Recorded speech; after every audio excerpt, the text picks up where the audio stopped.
Halo, Assalamualaikum.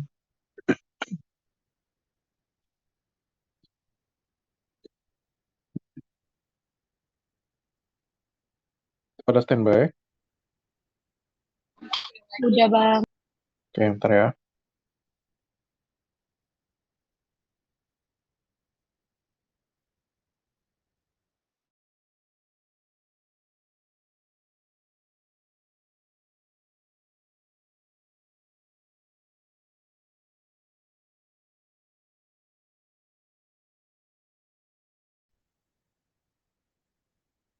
Bahas ini ya, hipotiroid kongenital.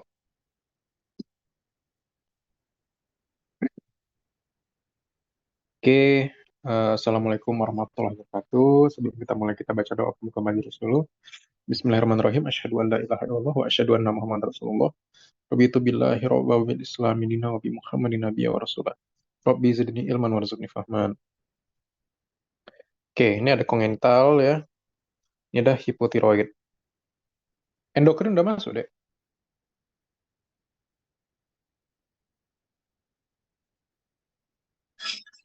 belum bang. Oh, belum ya? Oke deh, kalau gitu. Udah. Kongenital itu artinya dari lahir ya. Hipo artinya kurang. Tiroid artinya hormon tiroid. Maka adik-adik mesti tahu nanti apa itu hormon tiroid, fungsinya apa, kenapa memangnya, apa dampaknya kalau misalnya kurang di dalam tubuh ketika baru lahir, dan kok bisa anak ini baru lahir tiroidnya udah kurang gitu loh.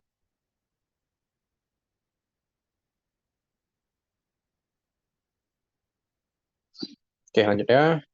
Hipotiroid kongenital, penyakit akibat kekurangan hormon tiroid. Itu dulu definisinya ya. Jadi hipotiroid adalah kondisi pasien yang kekurangan hormon tiroid. Oke, sejak kapan? Karena ada kongenital ya, maka tulisannya di sini adalah sejak lahir.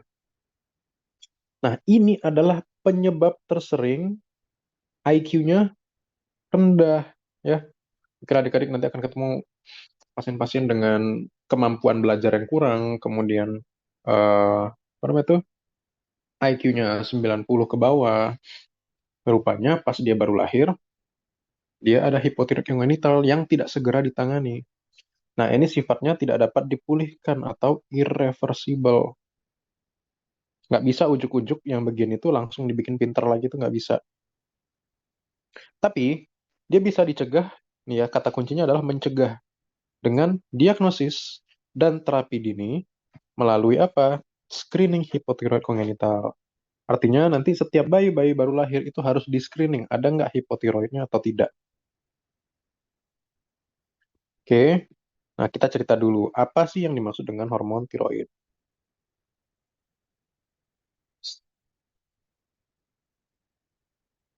Nah, hormon tiroid ini, adik-adik sekalian, intinya adalah hormon metabolisme, itu dulu ya.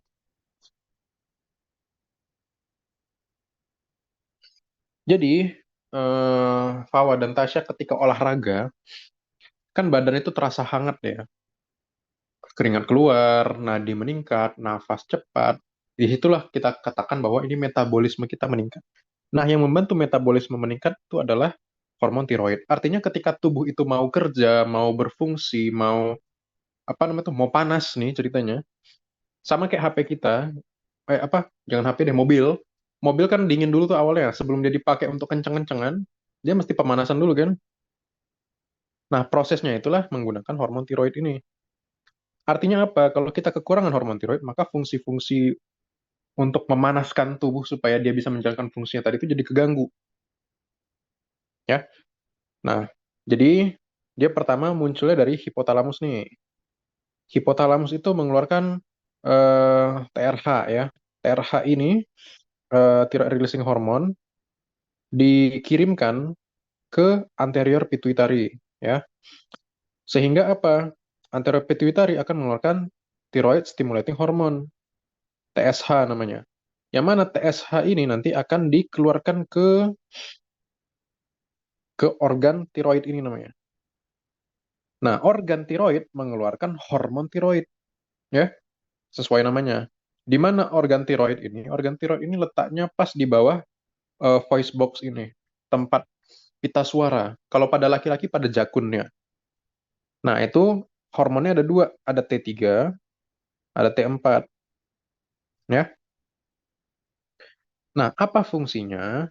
T3 sama T4 ini ada hubungannya dengan, nih, satu ke pendengaran, ya, membentuk koklea, ya, atau apa namanya itu, rumah siput, tempat kita untuk mendengar-mendengar. Kemudian membentuk retina. Oke, retina itu tempat kita menangkap cahaya. Kemudian kolesterol, dia eh, ke bagian hepar untuk metabolisme kolesterol. Kalau ke usus dia meningkatkan motilitas. Kalau dia ke jantung dia meningkatkan heart rate, ya, sama kontraktilitas jantung sehingga pompaannya kuat. Kalau dia ke otak itu untuk kognisi meningkat, ya, perilaku, untuk memori meningkat memorinya, kemampuan untuk mengingat, motoriknya, pembentukan cerebellar dan keseimbangan. Kemudian kalau ke tulang apa yang terjadi? Kalau ke tulang maka ada pertumbuhan tulang. Kalau ada otot, hormonnya ke otot, maka yang terjadi adalah meningkatnya kontraktilitas dan massa daripada otot itu sendiri. Nah, sekarang Tasya dan Fawa tinggal membayangkan kalau misalnya anak ini kekurangan hormon tiroid, maka yang tadi-tadi ini tidak terjadi dengan maksimal. Pendengarannya jadi terganggu, penglihatannya jadi nggak maksimal, metabolisme kolesterol keganggu. Kalau metabolisme kolesterol terganggu, kita tahu bahwa kolesterol adalah cikal bakal banyak hal, ya. Salah satunya adalah untuk kesehatan otak itu butuh kolesterol. Untuk pembentukan hormon itu butuh kolesterol. Hormon lainnya misalnya hormon hormon apa namanya itu, hormon yang berhubungan dengan seksual, baik itu testosteron ataupun estrogen. Maka kalau ke jantungnya kurang, ya heart rate-nya kurang, kontraktilitasnya kurang, ke otaknya kurang, maka kognitifnya berkurang, kemampuannya berkurang, memorinya juga gampang-gampang lupa. Kalau ke tulang maka dia nggak tumbuh, nah, dan seterusnya. Kira-kira sampai sini kebayang nggak bahayanya kalau kekurangan tiroid itu? Kebayang dong. Bisa ya? Jadi itu bahayanya gitu ya. Karena semua metabolismenya ini jadi terganggu. Oke, jadi bisa dilihat di sini fungsi hormon tiroid apa aja. Ini kayak tadi-tadi juga ya. Neurogenesis, gliogenesis, synaptogenesis, ini macam-macam. Tapi intinya adalah gini, Tasya dan Fawa, otak kita itu bisa punya plastisitas namanya, ya. Oke, sel otak itu punya plastisitas. Plastisitas itu apa artinya? Artinya bisa dibentuk, ya.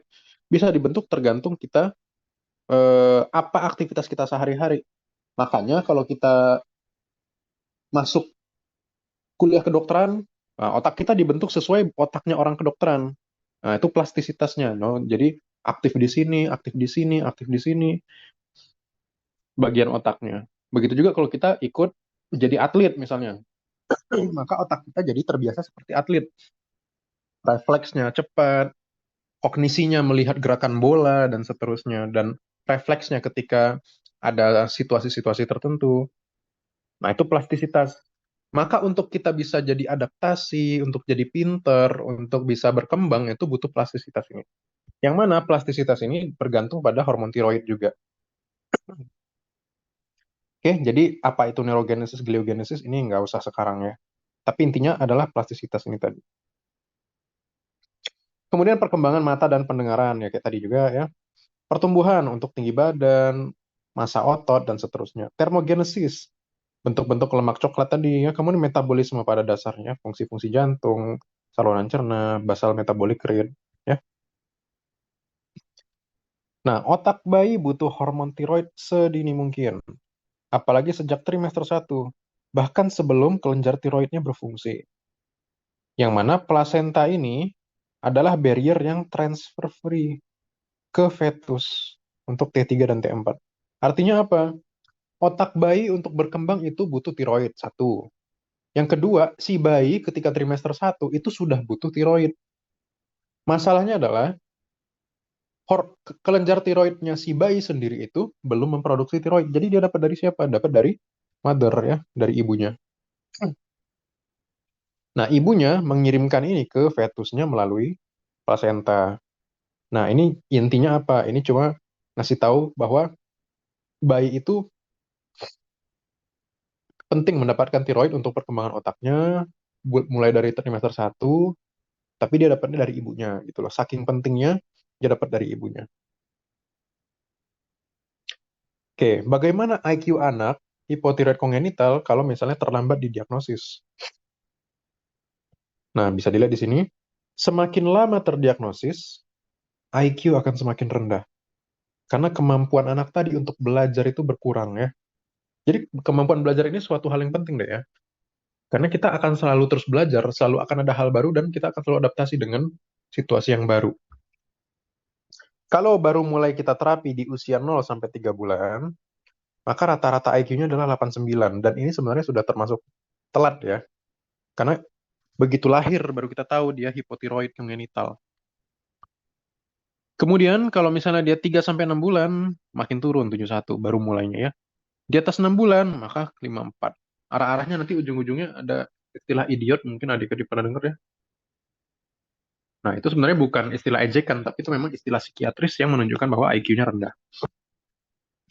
Dan ini nggak bisa diapa-apain lagi ya, jadi mesti diterima saja.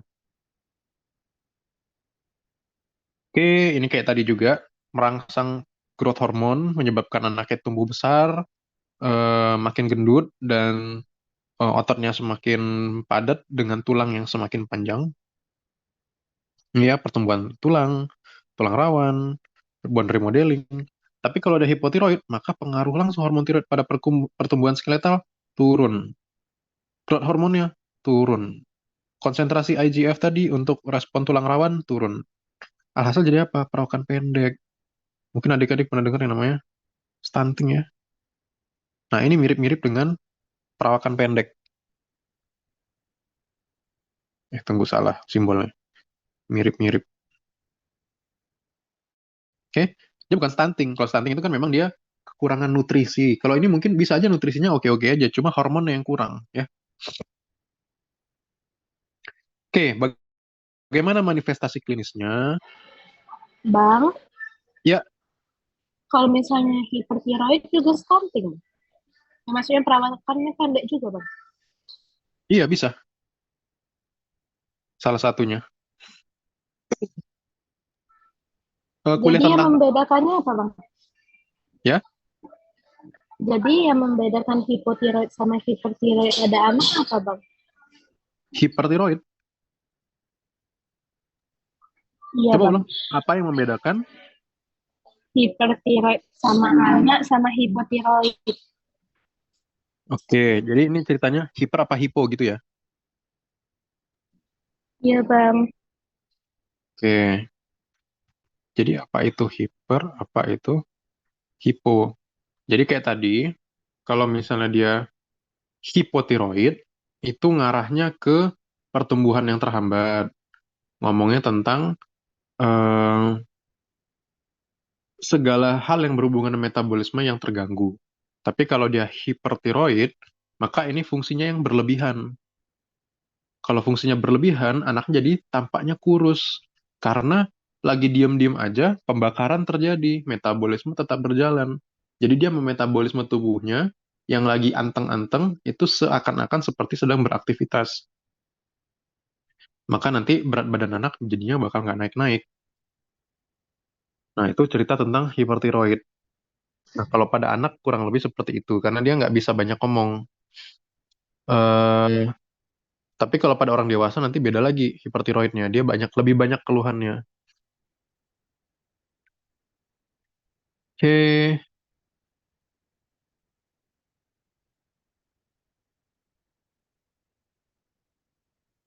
nanti gara-gara dia kelebihan metabolismenya tadi, maka nanti adik-adik akan mendapatkan heart rate-nya kok kenceng banget, kok badannya anget terus. Padahal ini ruangannya dingin. Kemudian kalau adalah pemeriksaan tekanan darah untuk infant ya, untuk neonatus, bisa jadi didapatkan tinggi. Nah, yang kita takutkan apa? Kalau ini terus-terus menerus gini, ada komplikasinya yang hipertiroid tadi. dia bisa jadinya badai tiroid. Mungkin pernah dengar ya. Saking banyaknya hormon tiroid dalam tubuhnya jadi badai tiroid. Ini bisa apa? Bisa penurunan kesadaran ya.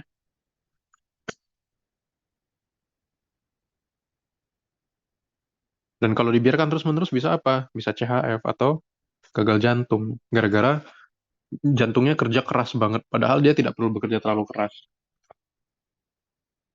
Bisa? Cabang. Nah ya, jadi tinggal dibalik aja. Nah, kalau usia 2 minggu, ini yang di garis bawahi sama dosennya ini ya. Pasiennya kuning. Kuningnya terus-menerus nih. Gak hilang-hilang. Kemudian, lain-lainnya apa? Bisa ada edem pada palpebra, pada kelopak mata. Bisa edem pada tangan, edem pada kaki. Kemudian apalagi poor feeding. Dia nggak kuat apa? Nggak kuat apa namanya? Nggak kuat menyusu. Baru nyusu bentar capek ya. Kemudian dia apa? Kedinginan. Kemudian perutnya menonjol dengan fontanella yang melebar. Fontanella tahu?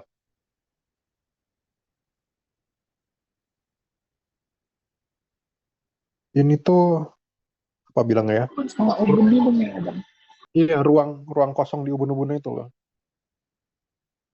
Yang belum nyatu, bukan ubun-ubunnya ya, tapi ruangannya itu. Yang bentuk segitiga atau bentuk segi empat itu, ingat nggak?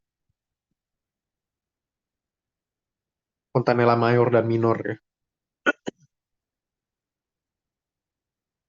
Oke, kalau di atas 1 bulan, di situ ada dituliskan yang garis bawahi adalah gagal tumbuh ya. Gagal tumbuh yang dimaksud ini gimana? Gagal tumbuh yang dimaksud adalah eh, kalau misalnya kita plotting kayak yang kemarin, itu berat badannya nggak naik dan tidak termasuk ke dalam eh, skala normalnya. Bisa aja dia di -2 SD ya, atau -3 SD. Tidak mampu menghisap dengan baik kayak tadi. Nah, kemudian dijumpai apa? Konstipasi.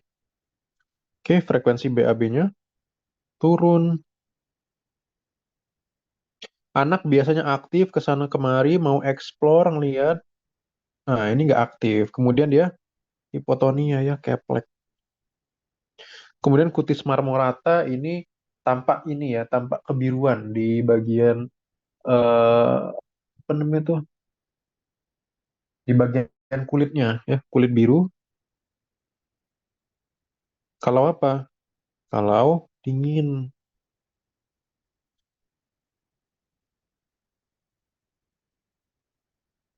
Nah, pada dasarnya adik-adik sekalian, kalau misalnya kita kedinginan, maka tubuh kita akan merespon terhadap itu. Ingat kan regulasi suhu tubuh, kita akan menggigil lah, kita akan meningkat lah heart rate-nya. Pokoknya tubuh akan menyesuaikan gimana caranya supaya kita tetap berfungsi. Tapi karena si anak ini tadi dia hipotiroid, maka kemampuan dia untuk beradaptasi terhadap tadi itu kurang. Jadinya apa? Makanya nampak biru kalau kena dingin, yang harusnya nggak seperti itu. Di usia 6 bulan sampai 3 bulan, 3 tahun, dia mulai keterlambatan perkembangan. Kita periksa KPSP-nya. Yang harusnya dia udah ngomong bla bla bla bla bla, kok nggak ngomong gitu. Atau satu kata bermakna papa papa mama mama nggak ngomong. Anak-anak lain sudah mulai merangkak, dia nggak merangkak, dan seterusnya ya. Artinya ada keterlambatan perkembangan. Sisanya tambahan-tambahan, ini khas nih yang ini. Tapi nggak di garis bawah ya. Apa tuh? Lidahnya besar.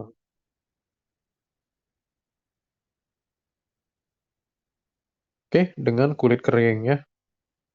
Kemudian di atas 3 tahun, ada deselerasi pertumbuhan linear ya. Pelan-pelan yang harusnya dia, kalau orang tuh secara grafik meningkat gini ya, tumbuh, tumbuh, tumbuh, tumbuh, tumbuh. Yang ini, lama-lama, lama-lama pelatu ya, nggak jadi bertumbuh gitu loh. Kemudian nampak kok anak ini nampak lebih pendek daripada teman-teman seusianya. Oke, kemudian pertumbuhan giginya terhambat ya, yang tadi-tadi juga. Nah, ini contohnya ya, ada hernia umbilicalis di sini ya. Kemudian ada makroglosia, lidahnya gede. Ini ada matanya sembab. Nah, semakin berat gejalanya, maka dia semakin rendah IQ-nya. Dengan kulit yang semakin kering dan keriput. Oke, Ini satu gambar ini aja udah langsung tahu kita ini hipotiroid kongenital ya. Nah, penyebabnya apa aja sih? Kok bisa seperti itu? Ada yang primary, ya, primary itu yang primer, muncul aja begitu saja. Ada yang sentral, artinya gangguannya di otak. Ada yang transient. Transient itu artinya sebenarnya nggak kurang, cuma gara-gara ada kondisi tertentu menyebabkan dia kurang. Contohnya apa? Kurang yodium ya. Yodiumnya defisiensi atau malah kelebihan iodium juga bisa. Jadi dia mesti di angka yang tengah-tengahnya. Oke, atau ada antibodi ibunya yang masuk ke dalam si anaknya. Kalau sentral artinya ada gangguan di otaknya. Tapi ini jarang ya, termasuk yang jarang. 1 banding 50.000 sampai 100.000. Terlalu terlalu jarang. Oke, kalau yang primary ada apa tuh ya? Dysgenesis, pembentukan daripada apa namanya tuh? Pituitari ya tadi kalau nggak salah itu jadi terganggu. Oke, jadi bagaimana cara menegakkan diagnosisnya? Kayak biasa, anamnesis, pemeriksaan fisik, kemudian periksa fungsi hormon tiroid. Yang diperiksa tadi kan ada beberapa hormon ya, ada TRH, ada TSH, ada FT4, ada T4, ada T3. Yang mau kita periksa, satu adalah si TSH ini, kemudian FT4 dan T4-nya. Nah, yang sisanya nggak usah. Oke, nah emang apa sih Bang yang dimaksud dengan T3 dan T4? T3 itu adalah triiodotyrosine versi nggak aktifnya, yang akan berubah menjadi aktif menjadi T4. Gitu loh. Dibantu siapa? Yodium. Makanya kalau ada anak yang kekurangan yodium, itu dia nggak berubah T3 yang inaktif tadi menjadi aktif atau T4. Nah, yodium itu dapatnya di mana? Biasanya kita dapatnya di garam-garaman ya, garam laut, garam ini. Jadi makanya mereka-mereka yang hidup di dekat laut, dekat pantai, yang sering makan ikan, itu biasanya nggak ada yang kena penyakit-penyakit seperti ini. Tapi mereka-mereka yang tinggalnya di gunung, misalnya di Brastagi sana ya, kan di atas gunung tuh, Sinabung, mana aja lah pokoknya atas gunung itu lebih rentan terkena ini karena tidak tersedianya makanan-makanan yang dengan garam yodium. Terutama ikan. Ikan itu dia tanpa digaramin di dalamnya sudah ada yodium ya. Oke, makanya nanti ada yang namanya garam terfortifikasi yodium atau garam yang dicampur yodium yang dikirim ke daerah-daerah yang tidak tercapai pinggir-pinggir pantai laut dan seterusnya tadi. Kemudian kita periksa apa bone age-nya ya, usia tulangnya apakah sesuai dengan usia biologisnya. Oke. Kemudian usia usia ya, usia kronologis maksudnya. Apa tuh usia kronologis? Usia kronologis itu ya usia apa namanya tuh? Usia kalian di KTP. Jadi kapan lahirnya, sekarang usianya berapa gitu. Contoh, Tasya sekarang usianya berapa? 19 dan 19 ya kan? Nah, itu secara kronologis. Tapi secara biologis belum tentu segitu. Maka nanti ada pemeriksaan khusus usia biologis. Bisa aja lebih muda atau lebih tua. Misalnya, Tasya jarang olahraga, minum alkohol, ngerokok. Nah, itu kan menurunkan kesehatan dan kebugaran tubuh. Nanti bisa aja usia kronologisnya 19, tapi usia biologisnya 30. Katakanlah gitu. Begitu juga dengan usia mental. Yang ini khusus usia tulang. Ya. Kemudian ada X-ray lutut dan kaki. Nah, jadi bagaimana cara kita menegakkan diagnosis dari pemeriksaannya? Yang pertama gini, tadi kita sudah belajar yang primer ya. Normalnya gini ya adik-adik sekalian, kalau misalnya di atas ini TSH-nya naik, maka logikanya T3, T4-nya ikut naik. Ya, sampai situ bisa nggak kira-kira? bisa bang. Bisa ya? Oke, jadi normalnya apa? TSH naik menyebabkan T4 naik. Oke, hormon itu seperti itu. Nah, kalau misalnya TSH-nya meningkat, tapi T4-nya turun, ini menandakan apa? Maka ini ada gangguan. Ya. Nah, biasanya kita cerita yang primer aja. Yang sekunder tersier itu jarang dibahas. Tapi kalau dia turun, ini turun, ya itu kan normal ya. Memang seperti itu. Apa yang mau kita lakukan kalau misalnya anak ini hipotiroid kongenital, gampang kasih obat levotiroxin. Sesegera mungkin. Idealnya tidak lebih dari 2 minggu setelah lahir. Jadi, sambari kita kasih levotiroxinnya, maka kita cek dalam 2 minggu apakah ada perbaikan FT4 dan TSH secara kadar. Tuh loh. Ya. Orang dewasa yang hipotiroid juga obatnya sama, levotiroxin 100 mikrogram. 1 kali 1. Jadi logikanya adalah kalau kita kekurangan hormon, ya ditambah hormonnya dari luar. Itulah levotiroxin ya. Oke. Nah, diberikan levotiroxin kapan? Berapa lama? Seumur hidup.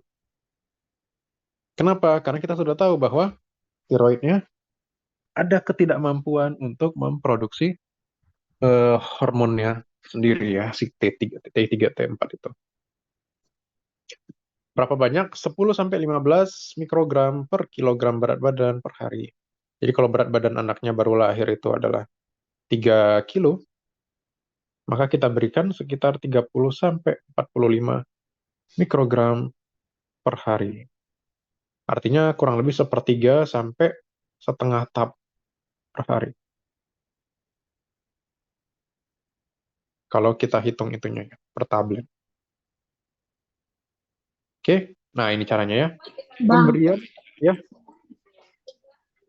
Bang, walaupun yang sekunder sama tersier tetap dikasih seumur hidup ya, Bang? tetap, Obat ya, Bang? tetap. Karena terlepas dari penyebabnya, yang jelas anak ini kekurangan tiroid. Nah, cara pemberiannya gimana? Kita berikan tablet. Caranya apa? Digerus atau dihancurkan, campur dengan ASI atau air minum ketika perutnya kosong. Ya. Hindari zat-zat yang menghambat absorpsi obat ini. Contohnya apa? Vitamin D, kedelai, kasafannya nggak tahu apa ya, kacang kayaknya, besi, Ca, dan seterusnya. Nah, yang mesti dilihat di sini adalah makin lama dosisnya semakin turun. Nampak ya? Jadi makin lama 8 sampai 10 per kilogram berat badan, 6 sampai 8 dan seterusnya sampai ke bawah. Karena orang dewasa nanti berat badannya kan udah beda ya. Kalau orang dewasa kan berat badan 70, 60. Kalau 70 dikalikan yang ini 10 tadi, udah 700. 700 udah 7 tablet sehari. Nah, ini bahaya. Jadi malah hipertiroid setelah ini. Kemudian kita melakukan pemantauan terapi ya. Pemantauannya itu secara klinis dan laboratorium ya. Klinisnya untuk dilihat apakah ada perbaikan kayak makroglosia tadi, hernia umbilicalis, mottling skinnya tadi ya, apakah tetap biru kalau misalnya kena dingin. Kemudian labnya dicek lagi FT4 sama TSH-nya apakah mencapai angka normal. Oke, lihat yang sesuai usia. Nah, ini kebetulan nggak ada di sini ya, apanya tabelnya. Jadi anggap aja kalian sudah tahu bahwa yang penting sesuai usia. Kapan dia dipantau? Di minggu kedua dan minggu keempat setelah pemberian terapi. 6 bulan pertama itu tiap 1 bulan. 6 bulan sampai 3 tahun pertama setiap 3 bulan dan selanjutnya tiap 6 bulan ya. Ini entah perlu diapal apa enggak, abang nggak tahu ya. Jadi ingatnya itu 6, 6, 3 di atas 3. Oke? Atau ingat tengahnya aja nih. 6 bulan sampai 3 tahun. Ya. Di mana sebelum itu 1 kali per bulan. Di antara ini, maka kita per 3 bulan ya. Eh, per 3 bulan. Kemudian setelah itu per 6 bulan. Oke? Prognosisnya gimana kalau kayak gini? Kalau misalnya tidak ada terapi dini, jadi masih, udahlah bawa ke dukun aja, udahlah diurut-urut aja sembuh, diundur-undur, maka bisa terjadi disabilitas intelektual. Anaknya bisa jadi nggak pinter. Ya, kita kan semua pingin anak yang pinter ya. Bukan jenius ya, tapi pinter. Setidaknya dia bisa sekolah, bisa bekerja, bisa berkarir, dan seterusnya. Gangguan koordinasi motorik, dia akan kesulitan untuk motorik. Main gitar, piano, menjahit, memakan, ya. Itu akan terganggu yang gitu-gitu. Gunting kuku, gosok gigi. Kemandiriannya akan terganggu kalau seperti itu. Jadi dia bisa jadi nggak produktif. Hipotonia ya, nanti dia bisa apa itu ya keplek, jadi ototnya itu nggak kuat, lemah ya. Ataksia, gangguan pergerakan lagi. Kemudian makin dini diagnosis, makin dini terapi, maka makin baik prognosisnya. Oke, keluarga perlu mendapat pengertian mengenai kenapa bisa terjadi hipotiroid kongenital ya. Pentingnya diagnosis dan terapi sedini mungkin mencegah hambatan tumbuh kembang terutama disabilitas intelektual. Oke, hmm, ntar abang baca bentar ya.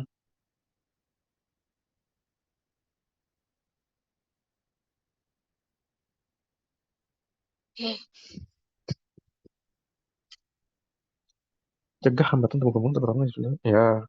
Sangat penting mematuhi pengobatan ya. Pentingnya pemantauan klinis ya juga. Kemudian ini pentingnya tidak menghentikan obat sendiri. Pasien itu banyak banget ya, Tasya dan Pawa, yang suka berhentiin obat sendiri cuma gara-gara bosen. Ada tuh kan pasien TB, kalian tahu kan TB paru itu mesti minum obat minimal 6 bulan ya. Dihentiin obatnya cuma gara-gara dia ngerasa bosan minum obat. Bosen dok, minum obat terus. Wah, ini nih yang bahaya. Kemudian perlu mengetahui tanda kelebihan dan kekurangan dosis levothyroxine tadi ya. Terutama paling gampang dari heart rate. Oke, jadi kenapa bisa terjadi hipotiroid kongenital? Ya pasti ada hubungannya dengan gangguan pertumbuhannya dari kecil, baik itu nutrisi ibunya, baik itu genetik, baik itu macam-macam. Dysgenesis lah intinya, dysgenesis tiroid. Kenapa dibutuhkan screening pada bayi baru lahir? Karena sebagian besar bayi lahir tanpa normal. Gejala tidak khas. Yang mana ketika kita sudah terlambat diagnosis, kita juga artinya terlambat perkembangan mental si bayinya. Masa bayi adalah periode kritis perkembangan otak. Ya, gangguan sistem saraf pusat sifatnya irreversible. Jadi kita balik lagi ke atas tadi. Kayak gini kan, usia baru 2 minggu, paling-palingan itu cuma kuning aja. Yang mana kita baru belajar kemarin bahwa kuning itu bisa jadi fisiologis. Kita kasih tahu sama ibunya, Bu, ini masih masih aman kok gitu. Nanti lihat aja seminggu ke depan. Rupanya udah seminggu ke depan nggak baik-baik. Nah, di sini yang jadi bahaya. Baru kita curiga kan, loh ini kenapa kuningnya tidak menghilang-menghilang. Baru kita cek tiroidnya di situ, rupanya kelainan. Dan kita sudah telat 2 minggu memberikan levothyroxine tadi. Itu ya. Maka dari lahir udah periksa aja tiroidnya semua.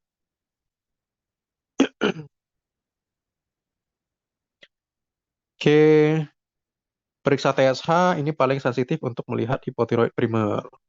Namun tidak bisa untuk mendeteksi hipotiroid sentral. Ya, oke. Kapan dilakukannya? Usia 48 sampai 72 jam.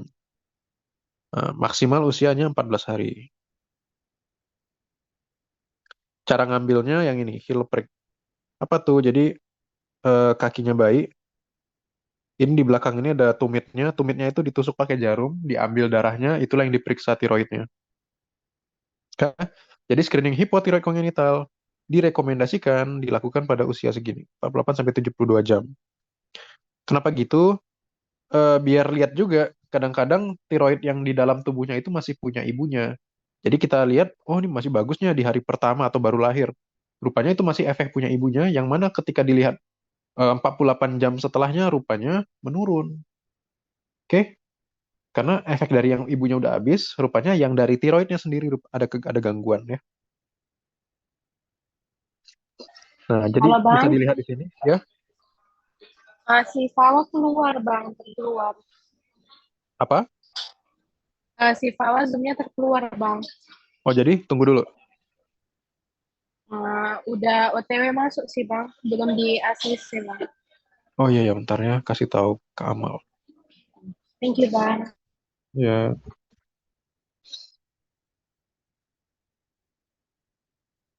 nanti kalau udah TACC kasih tahu ya.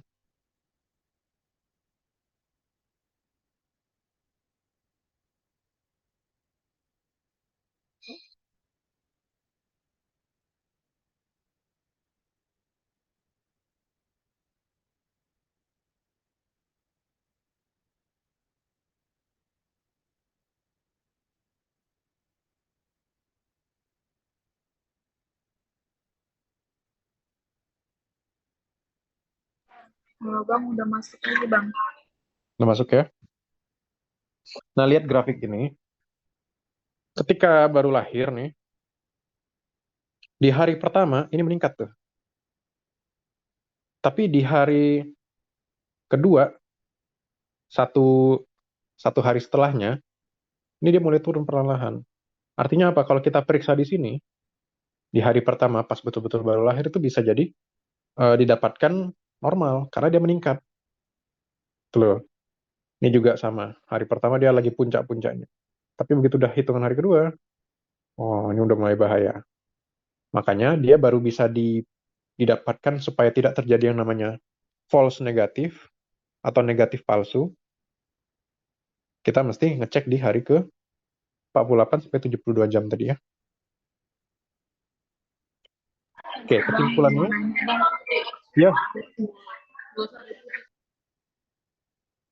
mau nanya. Bang jadi iya.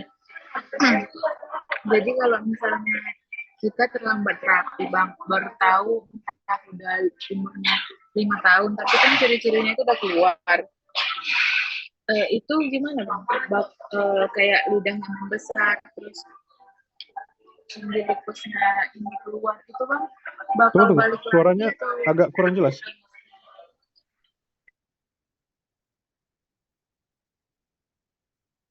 Suaranya apa? Ada suara background deh kayaknya. apa? Halo, halo. Bang, Ah, diketik aja boleh, Bang. Soalnya kami lagi di luar, Bang. oh gitu. Oh ya, boleh, boleh. Coba ketik. Iya. Oke, Bang. Ya, tapi ini abang stop share ya, karena nggak nampak dari kalau abang screen sharing. Oke, Bang. Iya, Bang. Kalau Oke, mana-mana.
Bang, kalau terapi terlambat, terus sudah ada gejala kayak lidah membesar, apa itu gejalanya tetap atau balik ke normal, Bang? Oke.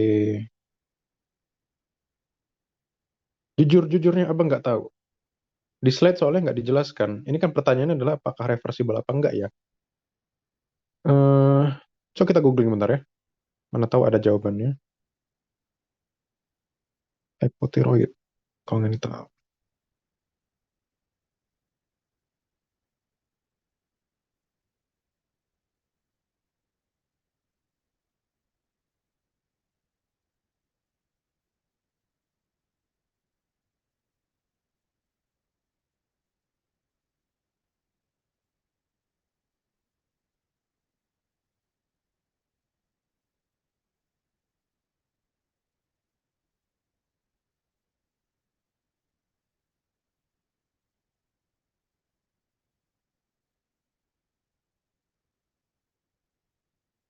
Oke, dari gejalanya ada yang bilang eh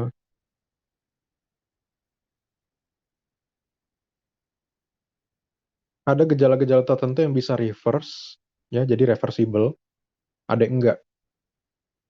Salah satu yang tidak reversible itu IQ tadi. Si makroglossia itu bisa aja reverse, bisa juga enggak. Jadi tergantung dari respon obatnya dan tergantung daripada si pasiennya. Sejauh ini gitu sih yang abang baca. Tapi nanti boleh dipastikan sama ininya ya, sama dokter spesialis anaknya ya. Jawaban abang belum definitif nih. Iya Bang, makasih Bang. Hmm. Ada pertanyaan lain sebelum lanjut?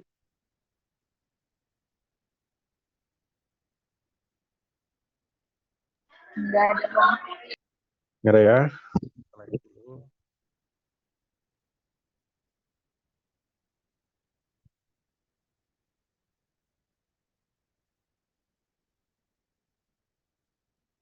Apa nih? Oh, ketoasidosis. Sebelum abang bahas, kalian udah kuliah diabetes mellitus pada anak?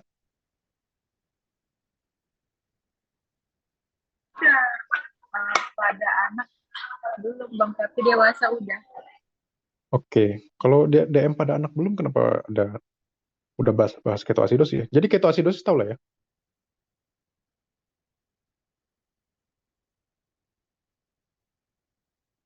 Tahu nggak?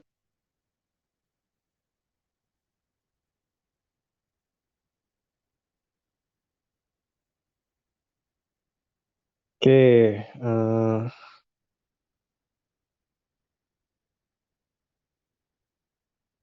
coba jelaskan dulu ke abang, apa itu diabetes mellitus? Biar abang tahu nih sampai mana abang mesti jelaskan tentang DM ya.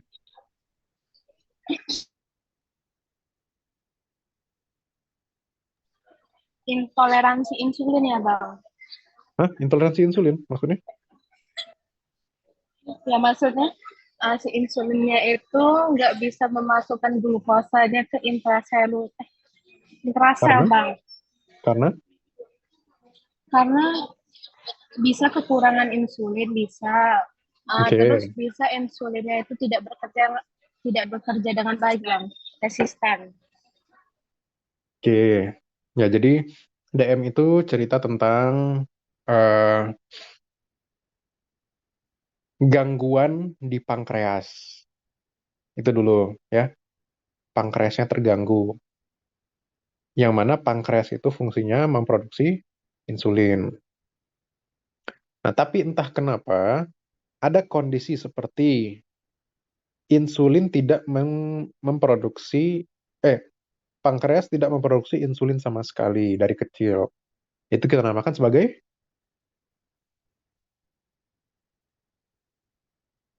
apa? Ya, insulinnya nggak ada. Ini namanya DM tipe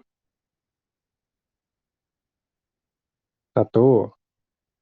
Ada yang insulinnya ada, tapi bisa aja jumlahnya yang kurang atau kualitasnya jelek. Maka ini kita namakan sebagai DM tipe 2. Yang ini erat kaitannya dengan lifestyle. Oke, atau namanya insulin resisten ya.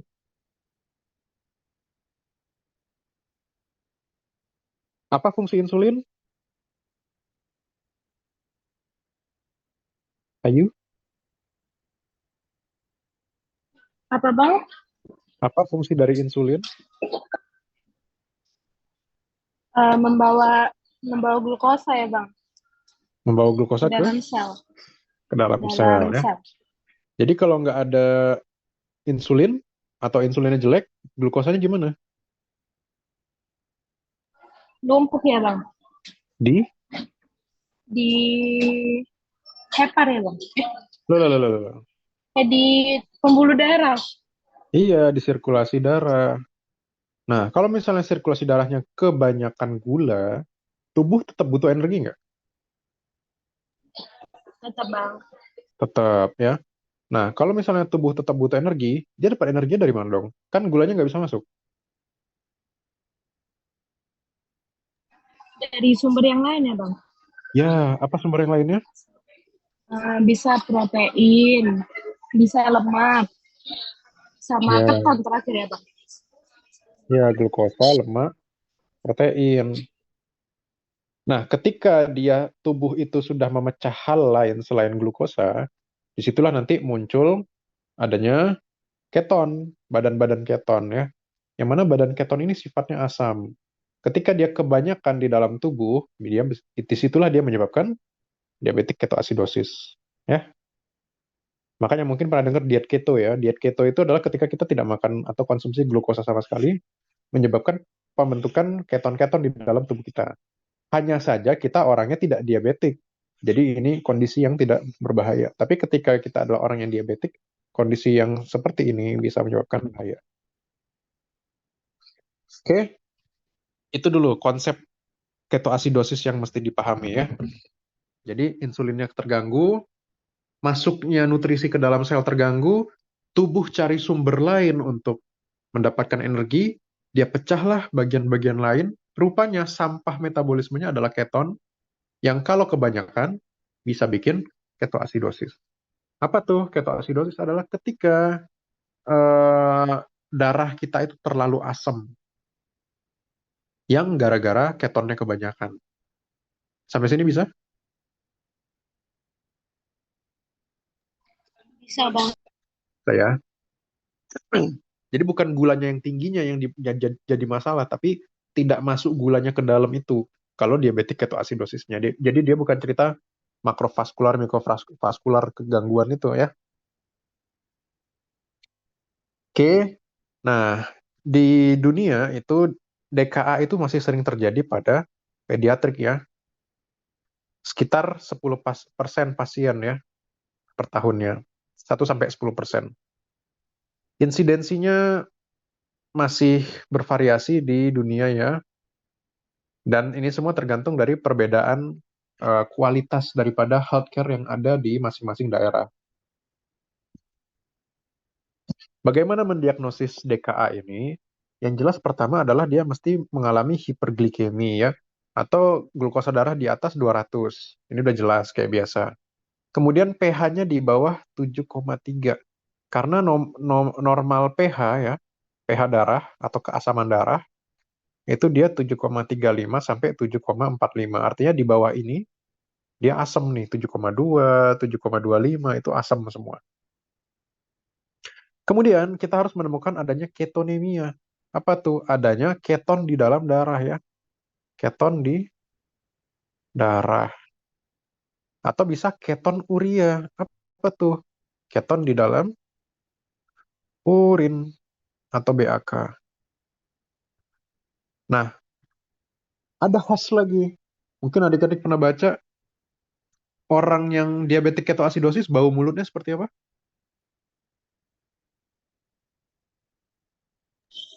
Ya bawa ketan Bang. Ketan. Ketan.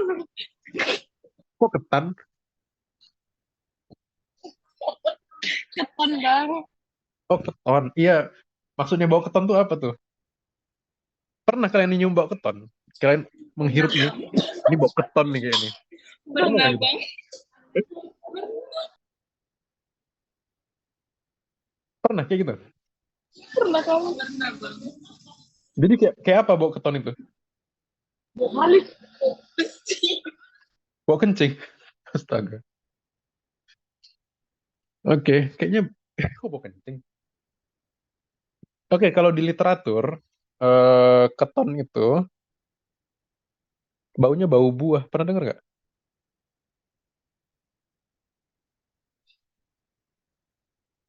Pernah nggak?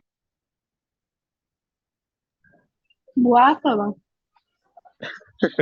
Ini agak susah menjawabnya ya buah. Pokoknya kayak bau buah deh. Kayak kalian pernah masuk pasar buah nggak? Ya kayak gitulah. Itu nggak spesifik ke buah tertentu ya. Ya nanti kalian masuk-masuk, ini bau nanas nih kayaknya. Rupanya emang pasiennya habis makan nanas ya kan. Tapi bukan bukan gara-gara ketonnya gitu. Hati-hati tuh yang gitu-gitu. Ya, jadi bau keton itu adalah bau buah. Oke, terlepas dari sebenarnya seperti apa, terima aja lah dulu bahwa itu baunya bau buah ya. Bang. Bukan bukan bau ketan ya.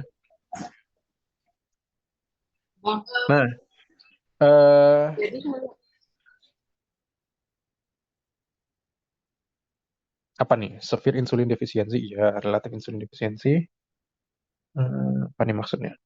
Jadi ada mereka-mereka itu yang memang kekurangan insulinnya itu sangat-sangat parah ya. Biasanya itu apa? Ini undiagnosed type 1 DM. Jadi ada pasien-pasien DM tipe 1 yang tidak terdiagnosis. Udah tahu dia nggak ada ininya, nggak ada insulinnya. Nggak juga di terapi-terapi ya. Tiba-tiba datang-datang udah pingsan aja gitu ya. Oke, seperti itu. Nah, kalau misalnya dia yang relatif insulin defisiensi, ini kadang-kadang ada orang-orang yang ini nih, sepsis, trauma, demam-demam, yang menyebabkan apa? Adanya dekompensasi metabolik namanya. Jadi di tubuh itu ada juga kekurangan-kekurangannya. Jadi dia mengkompensasi kondisi-kondisi seperti sepsis, trauma, dan demam-demam itu dengan terganggunya insulin tadi, gitu loh. Jadi misalnya nih, contohnya dia trauma, patah kakinya. Nah, itu kan diketahui bahwa bagian kaki yang lagi mengalami cedera tadi itu lagi butuh banyak-banyaknya energi. Jadi insulinnya pada ke sana semua untuk ngasih sel-sel itu makanan-makanan. Tapi alhasil karena terfokus di situ, tempat lain jadinya ikut keganggu. Nah, itu yang dinamakan dengan relatif insulin defisiensi, metabolic decompensation ya. Walaupun si pasiennya menggunakan insulin dengan dosis yang sudah direkomendasikan dengan dokternya, tapi tetap seperti itu. Oke, DKA risk in children with established diabetes ya.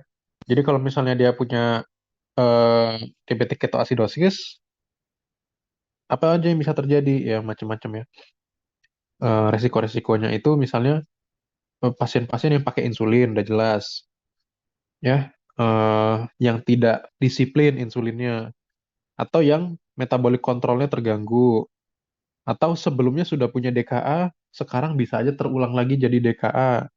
Kemudian mereka-mereka yang gastroenteritis dengan vomiting terus-menerus, ya, muntah-muntah aja, dan dia inability, tidak bisa untuk menjaga hidrasi ya, tidak mampu menjaga hidrasi.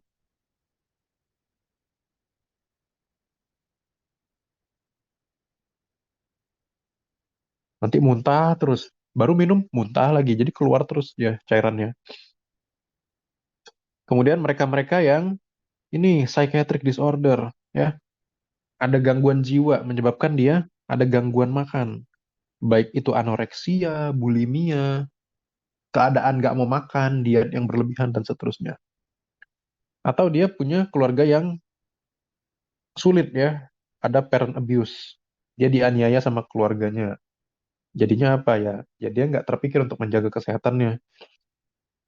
Mereka-mereka yang remaja-remaja, mereka yang konsumsi alkohol, ya anak konsumsi alkohol ya sebenarnya agak kurang ini ya, kurang relevan kalau di Indonesia.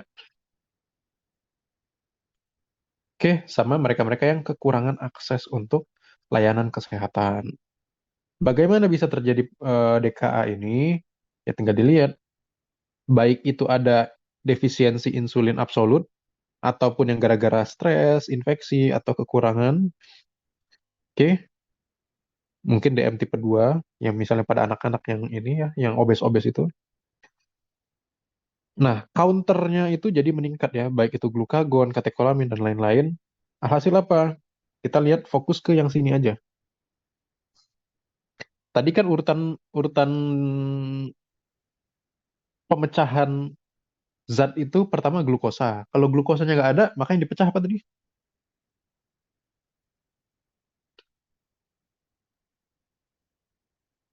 Apa? Apa bang? Kalau misalnya glukosanya nggak ada yang mau dipecah, maka yang dipecah selanjutnya apa? Lemak ya bang? Ya, nah ini ya, lipolisis namanya, pemecahan lemak. Yang meningkatkan apa? Keton. Kalau keton meningkat jadinya apa? Asidosis. Ya, tuh. Oke. Nah, itu yang menyebabkan DKA. Tapi dampak lainnya apa? Karena dia gulanya nggak ada yang dipakai, maka namanya apa? Utilisasi atau penggunaan glukosa yang menurun. Alhasil apa? gula darahnya meningkat. Gula darah meningkat bisa meningkatkan apa? Terjadinya peradangan, terjadinya urin yang kebanyakan ininya, gulanya, kehilangan air, kehilangan elektrolit, dehidrasi, bisa gangguan ginjal. Ya, intinya gitu aja. Maka pasien akan datang dengan keadaan dehidrasi, dengan sesak atau nafas kusmaul namanya. Ya, nafasnya cepat dangkal. Kemudian mual muntah, nyeri perut, dan seterusnya. Kalau periksa darah, didapatkan apa?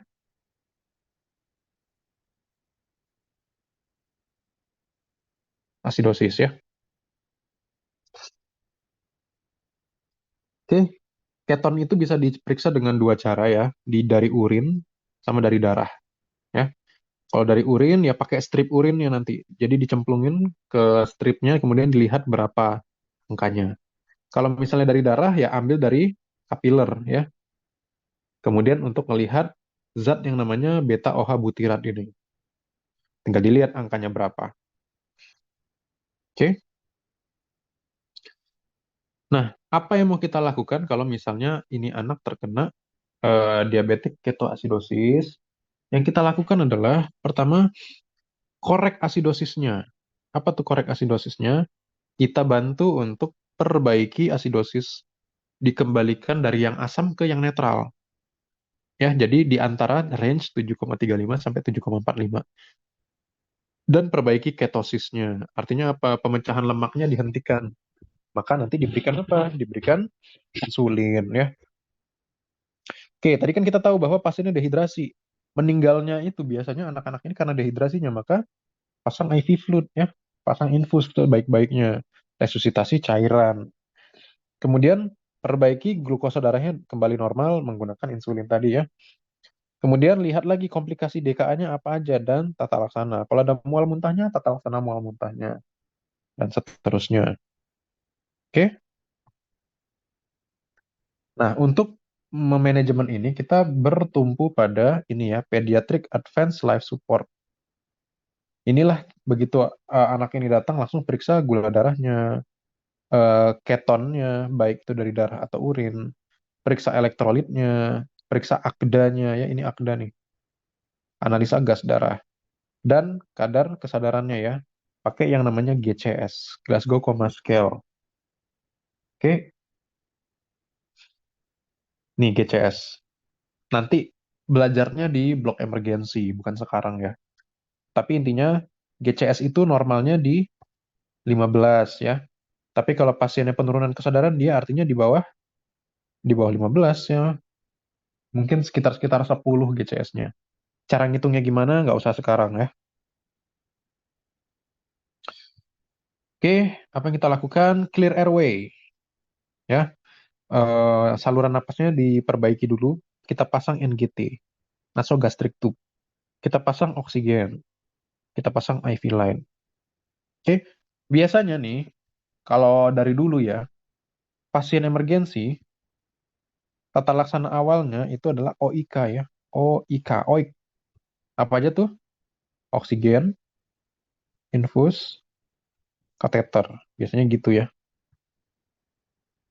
Tapi anak ini nggak perlu kateter ya, ini nggak perlu. Jadi O2 infus, infusnya inilah nanti yang dimasukkan macam-macam. Salah satunya adalah antibiotik tadi. Oh ini kateternya ada, ya. Terutama ketika dia lagi em, tidak sadar, ya. Jadi tetap OIK ya.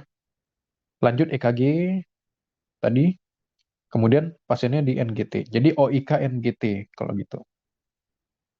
OIN ya. Nah nanti gitu pasien-pasien lain pun yang emergensi biasanya kita lakukan OIK ini ya. Periksa labnya yang tadi-tadi juga sama aja ya, kadar gula darahnya, elektrolitnya, kemudian akdanya yang ini, HbA1c boleh, darah lengkap, kemudian lihat ini nih, keton, ya, baik itu yang blood atau yang urine. Baru dilanjutkan ke EKG sama fototoraks. Nah, apabila dijumpai pasiennya itu dehidrasi dan pas periksa elektrolit ada gangguan, maka kita lakukan replacement ya. Replacement itu apa? Diganti. Misalnya cairannya hilang 1 liter ya kita ganti 1 liter. Elektrolitnya hilang sekian mikrogram, kita ganti sekian mikrogram. Itu loh. Ya. Cara ganti elektrolit gimana? Nggak usah sekarang juga ya. Yang jelas kalian mesti tahu bahwa elektrolit itu ada natrium, kalium, sama kalsium. Kalau nggak salah tuh 3 itu ya. Jadi nanti ada hiponatremi, hipernatremi, hipokalsemi, hiperkalsemi, hipokalemi, hiperkalemi ya. Masing-masing tandanya gimana, itu nggak usah sekarang. Itu ada judul kuliahnya sendiri, 1 jam sendiri nanti ya. Di emergensi atau anestesi. Tapi intinya elektrolit harus diperbaiki. Ya, jadi volumenya diperbaiki, eh, elektrolit diperbaiki untuk memperbaiki apa filtrasi glomerular sehingga keton bisa keluar dari tubuh. Karena kalau airnya nggak ada, yang nyuci keton bisa keluar siapa? Nggak ada ya. Makanya kita perlu untuk tetap mengadakan si cairan ini. Jadi cairannya dibanyakin supaya dia flush out, ya dicuci dari dalam tubuh. Oke, cara memberikannya gimana? Pakai cara infus NaCl 0,9% sebanyak 10-20 mg per kilogram berat badan dalam 20-30 menit ya. Jadi rumusnya adalah NaCl 0,9%. Oke, kita biasanya pakai yang 20 kalau nggak salah ya. Jadi sini 10-20 mg per kgbb dalam 30 menit. Nah, jadi berapa tetesnya itu juga nanti ya ada perhitungannya sendiri. Tapi kalau perfusinya jelek, kapan kita tahu perfusinya jelek? CRT-nya yang jelek ya. Jadi CRT-nya di atas 2 detik, maka kita bisa langsung ke yang 20 mili per kilogram berat badan. Biasanya memang kita pakai yang 20 itu sih.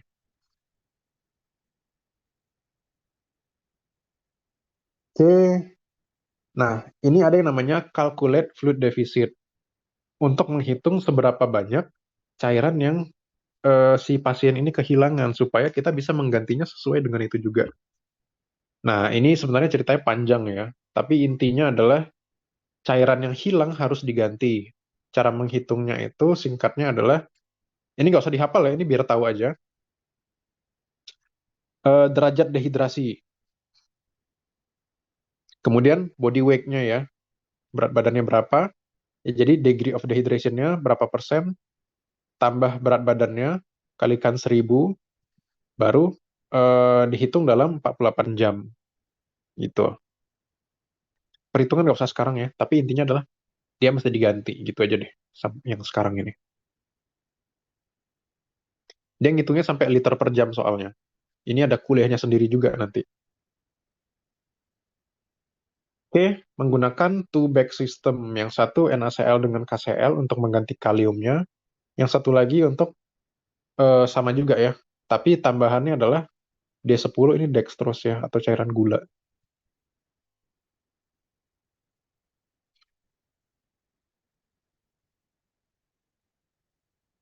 Oke, potasium atau kalium atau K+, ini adalah salah satu yang paling banyak hilang ketika pasiennya DKA.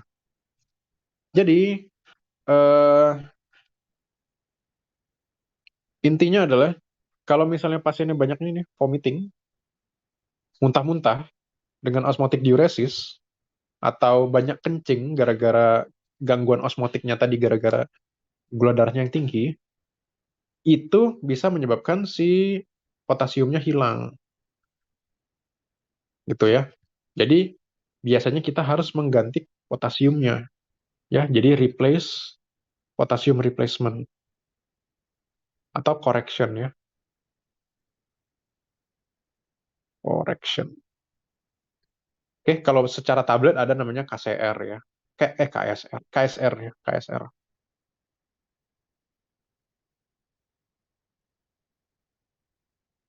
Tapi kalau misalnya ini kita mau ganti sama ini anak, katanya gini, kita mesti ganti yang 40 milimol per liter dengan maksimalnya 0,5 milimol per kilogram per jam. Apakah ini mesti dihafal? Abang rasa nggak perlu untuk sekarang ya. Yang penting kalian tahu bahwa kalau ditanya pasien anak DKA kehilangan apa? Kehilangan elektrolit apa? Kalian tahu bahwa itu kalsium ya, secara umum. Nah, begitu juga dengan si sodium ya. Sodium atau natrium atau Na.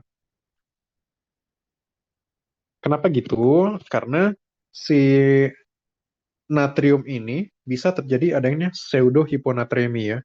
Kekurangan hiponatremi hanya karena ada rasio antara natrium dengan sodium tadi yang terganggu gara-gara sodiumnya yang keluar.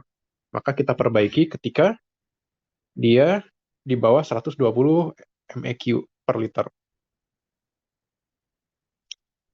Oke, nah yang mana ini mesti dihitung lagi ya. Makanya kalau kalian malas ngitung, jangan jadi dokter anak. Nah, baru kita berikan apa? Insulin. Ya kayak biasa ya, insulinnya untuk apa? Untuk mengembalikan metabolisme sel yang lebih baik lagi. Karena tadi kan nggak dapat energi tuh. Kemudian mencegah lipolisisnya. Karena kalau lipolisis dicegah, maka ketogenesis juga ikut dicegah. Dan kemudian glukosa darah juga membaik. Sehingga dehidrasi juga membaik. Ya. Oke, kapan kita berikan insulin? 1 jam pasca pemberian cairan. Jadi kalau misalnya kalian dapat pasien diabetik ketoasidosis, tata laksana yang paling utama kalian lakukan tuh bukan kasih insulin duluan, tapi kasih cairan dulu, kayak yang di atas tadi ya, ganti cairannya dulu. Kalau udah stabil 1 jam setelahnya, baru kita kasih insulinnya, gitu loh.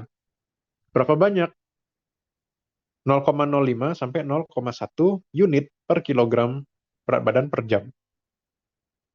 Oke, dengan target menurunkannya 75 sampai 100, yang mana target itu kan target penurunan, tapi target KGD-nya adalah 90 sampai 180 mg per desiliter.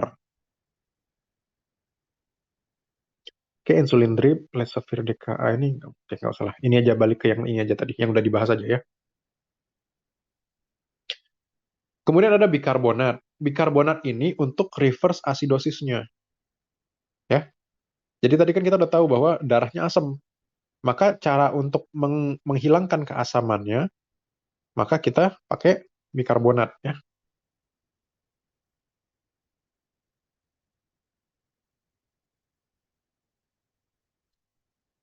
Tunggu.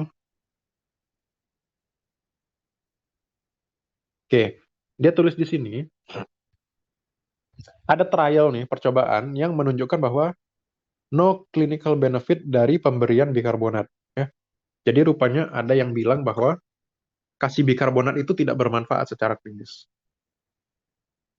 Tapi may be beneficial, ya, bisa jadi bermanfaat.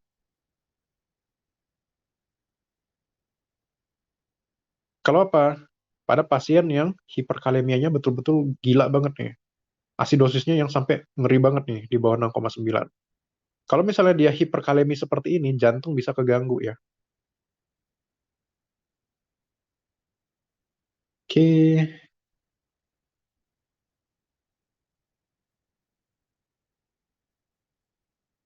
Ini kayak tadi juga ya. Kalau misalnya ada shocknya, maka kita resusitasi. Lakukanlah ini ya, primary survey namanya. Yang kemarin itu A, B, C, D, E ini ya, A, B, C. Karena dia kehilangan cairan, maka kita berikan cairan NaCl dulu. Kemudian kita perbaiki apa? Perbaiki potasiumnya atau kaliumnya tadi ya. Kemudian pemberian insulin.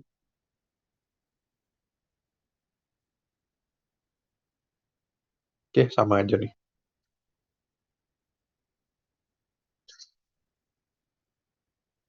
Nah, kemudian kan kita udah melakukan tata laksana nih sama pasiennya. Cairan udah dikasih, koreksi kalium udah dikasih, insulinnya sudah mulai. Apa yang kita lakukan selanjutnya? Selanjutnya kita lakukan monitoring. Ya, monitoringnya ada yang per jam, ada yang pas pertama datang, dan setiap 2 sampai 4 jam. Yang setiap jam itu dilakukan adalah TTV ya, tanda-tanda vital. Kemudian pemeriksaan GCS atau kadar kesadarannya, ya, kesadaran. Apakah berangsur-angsur setiap jam membaik? Yang awalnya sama sekali tidak sadar, lama-lama matanya mulai bergerak, mulai respon terhadap nyeri, mulai manggil atau mulai nyaut kalau ketika dipanggil, ya. Kemudian apa lagi? Jumlah insulinnya yang dikasih tiap jam berapa? Kemudian berapa cairan yang masuk, berapa cairan yang keluar. Ini namanya balance cairan. Kemudian KGD, kadar gula darahnya setiap jam diperiksa. Yang setiap 2 sampai 4 jam apa? Elektrolit, ya. Glukosa, mungkin ini glukosa sentral ya, yang diambil dari tengah, bukan yang dari perifer. Kemudian urea lain-lain. Nah, ini yang penting AKDA. Apakah masih asam apa enggak darahnya, asidosis apa enggak. Oke, itu aja ya yang penting. Ini ada formnya di sini. Jadi biasanya kalau kalian udah masuk IGD atau ICU ada form-form yang bisa diisi sesuai dengan penyakit tertentu. Misalnya kayak di apa kemarin ya, di Opjin kemarin ada partograf. Masih ingat nggak ada partograf? Ada nggak dibahas itu?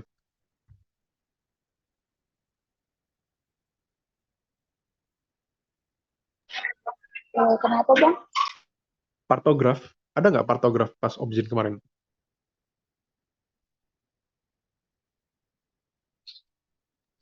Ada bang. Ada ya? Oke, abang mastiin aja. Oke, cerebral injury.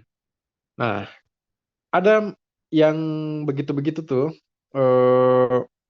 kondisi DKA yang bisa sampai menyebabkan kerusakan pada otak. Ya, jadi cedera pada otak. Paling sering pada anak yang masih muda dengan new onset of diabetes, ya, baru mulai pertama kali diabetes, dan dengan durasi yang lebih panjang. Jadi ini lama lama nggak diterapi-terapi, dibawa urut, dibawa alternatif, minum herbal, nggak membaik-baik. Rupanya apa? Kerusakan di otaknya sudah berjalan. Oke, atau apalagi ketika kita ngasih cairannya kebanyakan, ya, ngitungnya kurang pas, ketika kebanyakan disitulah terjadi gangguan osmolalitas.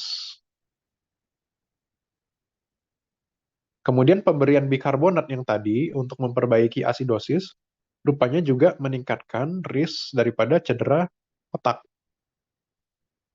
Gitu loh. Jadi diabetik ketoasidosis ini memang bikin repot ya, karena bisa kemana-mana. Maka, lihat lagi diagnostik kriterianya. Kapan kita curiga pasien kita ini sekarang lagi cedera otak? Pertama adalah responnya terhadap nyeri itu nggak bagus ya. Ini di GCS sebenarnya. Contohnya itu, kita cubit jari kukunya, harusnya orang yang normal itu mengerang kesakitan atau menarik tangannya dari sumber itu, sumber nyerinya. Tapi pasien yang ada cedera kepala ini, ya cedera otak ini, belum tentu seperti itu, ya. Dia malah tidak menghindari tempat sakitnya itu, bukan karena apa-apa, cuma dia nggak kuat aja.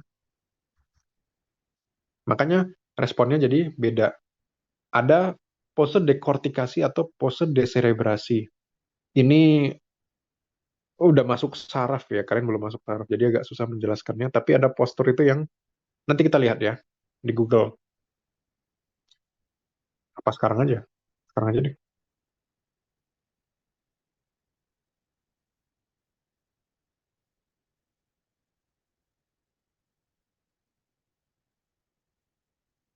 Nih posenya ya. Ini dekortikasi yang atas, deserebrasi yang bawah. Jadi yang atas ini lebih ke fleksi, yang bawah itu lebih ke ekstensi. Apa maksudnya dekortikasi sama deserebrasi? Itu nanti belajarnya di saraf, tapi intinya ada jalur otak itu pengiriman sinyal yang terganggu. Oke, kemudian ada kelumpuhan, ini palsi ini lumpuh ya. Lumpuh di saraf 3, 4, dan 6. Ini saraf mata ya. Jadi kalau kalian periksa matanya nanti begitu udah masuk saraf ya, itu ada terjadi ketidak koheren ya. Oke, mulailah dia takipnuya, napasnya cepat, nafasnya agak terganggu, dan seterusnya. Kemudian diagnostik untuk cerebral injury, apalagi ada kriteria-kriterianya ya. Yang mana di antara kriteria ini harus ada 2 mayor, tegak dia, atau 1 mayor tambah 2 minor ya. Jadi 2 ini atau 1 plus 2 ini. Oke, apa aja tuh? Yang pertama adalah altered mentation, confusion. Ini artinya apa? Kesadaran turun intinya.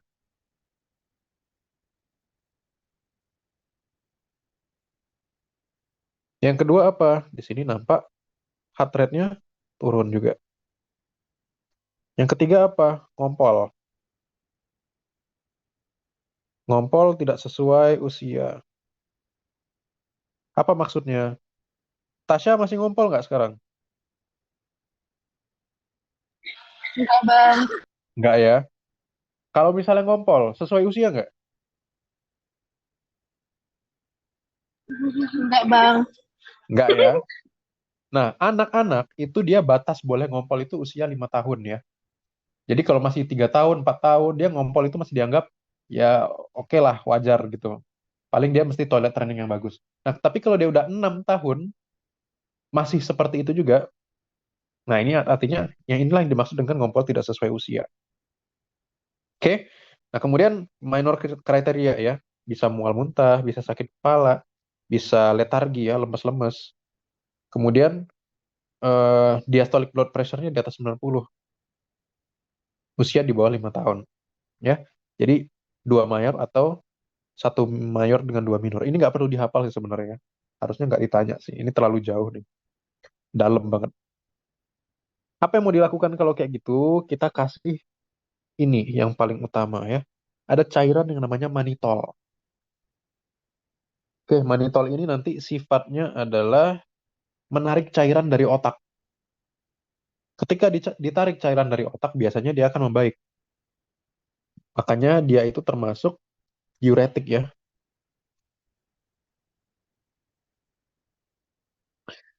Oke, efeknya kapan muncul? Setelah 15 menit dan bertahan selama 2 jam.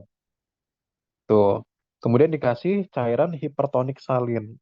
Apa tuh? NaCl 3%. Oke, ini udah kayak tata laksana orang stroke. Kalian biasanya pakai yang 0,9%. Itu yang paling normal kan. Itu yang isotonik namanya. Pernah dengar cairan isotonik? Minuman isotonik. Nah, itulah yang dimaksud dengan sesuai dengan cairan tubuh.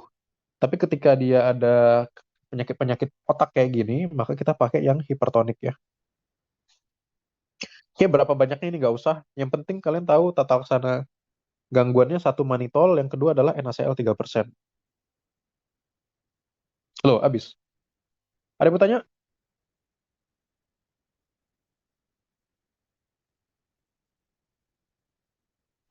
Enggak ada, Bang.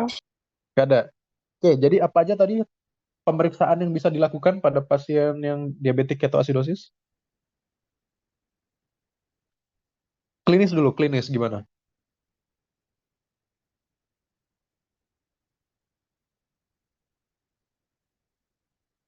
Klinisnya gimana? Kesadaran?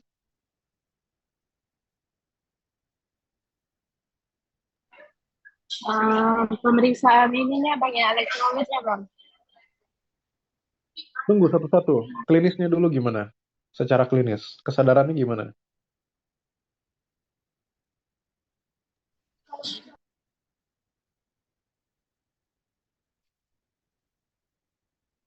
Pasiennya sadar nggak? Enggak, Jadi kesadaran? turun. Kesadaran Turun. menurun. Oke. Yang kedua, nafasnya bau? Apa aja tuh? Bau buah, Bang.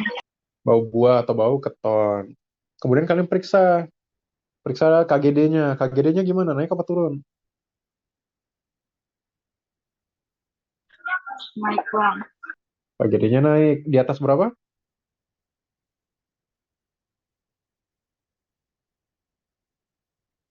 Di atas 200 ya.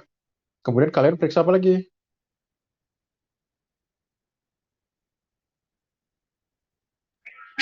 Heart rate. Apa? Heart rate?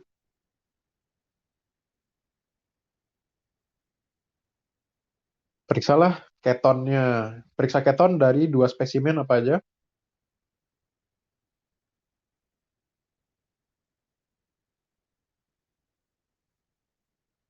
Darah dan urin. Urin. Ya. Kemudian kalian periksa untuk meriksa keasaman darah pakai apa? Pemeriksaannya namanya?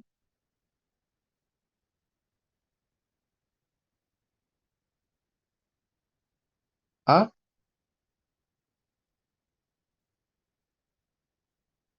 G,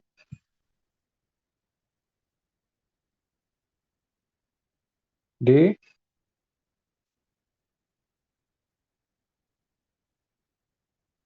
apa bacanya?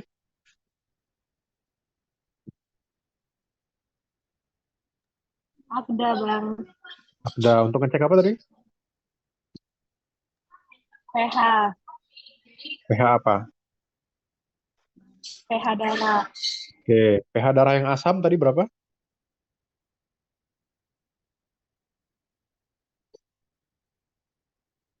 Di bawah? di bawah 6,9 ya bang. Kejauhan. Kejauhan. 7,3. 7,3 bang. Iya, nanti jangan gitu ya Tasya ya. Nanti pasiennya pH 7, belum turun ya nih Bu. Orangnya udah menggap-menggap di situ. Oke, ini kita namakan apa tadi? Kalau darahnya itu asam, Asidosis. asidosis ya. Terus kalian periksa apa lagi?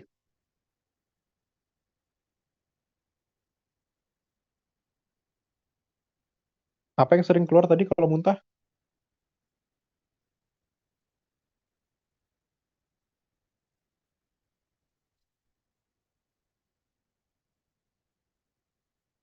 K,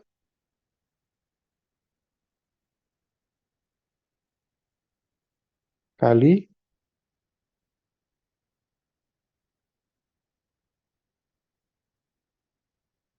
Kalium ya bang. kalium. Oke,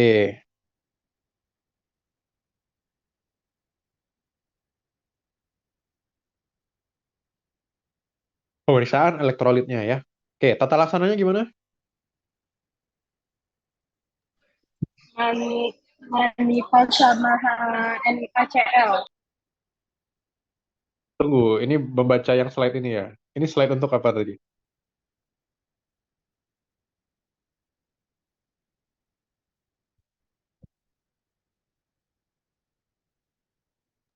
Ini bang, perbaiki dulu elektrolitnya. Cairan dulu kasih. Cairannya yang mana? Iya, NaCl Berapa persen? 3%. 3 Hey. 0,9 bang. Mas Bun, kalian nongkrong di mana sih? McD. 0,9 bang. Iya, 0,9 ya. Itu namanya apa tadi? Hipertonik, hipotonik, apa isotonik?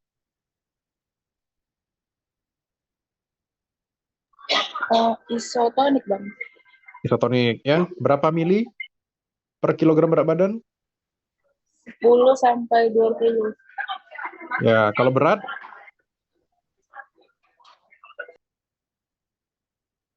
Kalau berat dehidrasinya 20 ya. Dalam berapa menit? 30 menit bang. 20 sampai 30 30 menit. menit. Ya, terus setelah kalian kasih cairan selama 1 jam, apa yang dikasih?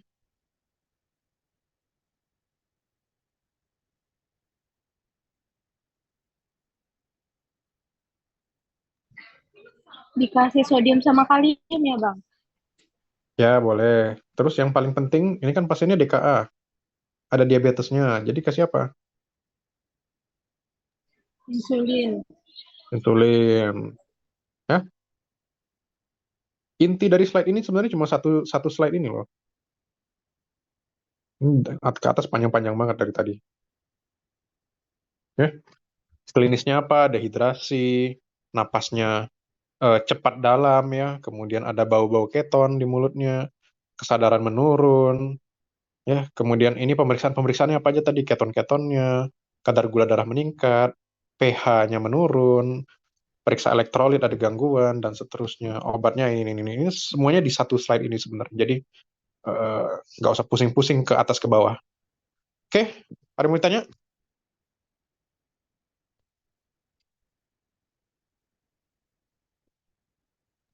Nggak ada bang. Nggak ada? Oke deh, kalau gitu kita tutup ya.